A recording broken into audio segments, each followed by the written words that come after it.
ನೋಡಿ ಇದು ನೋಡಿ ಪಕ್ಕ ಪ್ಯೂರ್ ಆಗಿರ್ತಕ್ಕಂಥ ಕಾಪರ್ ಇದು ಈ ಥರ ಇದೆ. ಇದು ನಿಮಗೆ ಬೇಕು ಅಂದರೆ ನಿಮ್ಮ ಅಡ್ರೆಸ್ಗೆ ತಲುಪಿಸ್ಕೊಡ್ತೀವಿ. ಸೊ ನೀವು ಇದನ್ನ ಇನ್ವೆಸ್ಟಿಂಗ್ ಪರ್ಪಸ್ ಯಾರು ರೈತರಿರ್ತಾರೋ ಅವರು ಯೂಸ್ ಮಾಡೋದು ಬೆಟರು. ನಾನು ಎಲ್ಲರಿಗೂ ತೊಗೊಳ್ರಿ ಅಂತಲೂ ಹೇಳಲ್ಲ. ಇದನ್ನು ಯಾರಿಗೆ ಇನ್ವೆಸ್ಟ್ಮೆಂಟ್ ಮಾಡಬೇಕಂತ ಅನಿಸಿರುತ್ತೋ ಅಂಥ ರೈತರು ಈ ಕಾಪರ್ ಬಾರ್ಸ್ನ ಇಟ್ಕೊಂಡು 1 ವರ್ಷ ಅಥವಾ 2 ವರ್ಷ ಆದಮೇಲೆ ಅವ್ರು ಸೇಲ್ ಮಾಡಿದರೆ ಒಳ್ಳೆ ರಿಟರ್ನ್ಸ್ ಅಂತೂ ಪಕ್ಕಾ ಬರುತ್ತೆ. ಸೊ ಯಾಕೆ ಹೇಳ್ತಾ ಇದ್ದೀನಿ ಅಂದರೆ ಈ ಗೋಲ್ಡು ಸಿಲ್ವರ್ ಅಂತಕ್ಕಂಥದ್ದು ತುಂಬಾ ರೇಟ್ ಜಾಸ್ತಿ ಆಗ್ತದೆ ಈ ಟೈಮಲ್ಲಿ. ಇನ್ ಫ್ಯೂಚರ್ ಈ ಕಾಪರ್ ಬಾರ್ಸ್ ಏನಾಗುತ್ತೆ ಅಂದರೆ ನಿಮಗೆ ಇವಾಗ ಕೈಗೆಟುಕೋ ಬೆಲೆಯಲ್ಲಿ ಸಿಗ್ತಾಯಿದೆ. ಇನ್ ಫ್ಯೂಚರಲ್ಲಿ ನಿಮಗೆ ಇದು ತುಂಬಾ ಕಾಸ್ಟ್ಲಿ ಆಗ್ತಾ ಹೋಗುತ್ತೆ.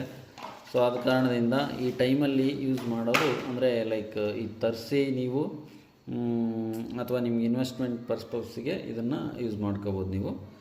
ಸೊ ಇದರಿಂದ ಏನು ಇದಿಲ್ಲ, ಇದೇನು ಹಾಳಾಗಲ್ಲ, ಕೆಡಲ್ಲ, ರಸ್ಟ್ ಹಿಡಿಯಲ್ಲ, ಏನಾಗಲ್ಲ. ಇದು ಪ್ಯೂರ್ ಕಾಪರ್ ಇದು. ಸೊ ನೋಡಿ, ನಿಮ್ಗೆ ಬೇಕಾದರೆ ನಮ್ಮನ್ನು ಕಾಂಟ್ಯಾಕ್ಟ್ ಮಾಡಿ ಇದನ್ನು ನಿಮ್ಮ ಮನೆಗೇ ತಲುಪಿಸ್ತೀವಿ. ಯಾರಿಗಾದ್ರೂ ಬೇಕಿದ್ರೆ ನಮ್ಮನ್ನು ಕಾಂಟ್ಯಾಕ್ಟ್ ಮಾಡಿ. ನಮ್ಮ ನಂಬರ್ನ ಡಿಸ್ಕ್ರಿಪ್ಷನಲ್ಲಿ ಕೊಟ್ಟಿರ್ತೀವಿ. Thank you.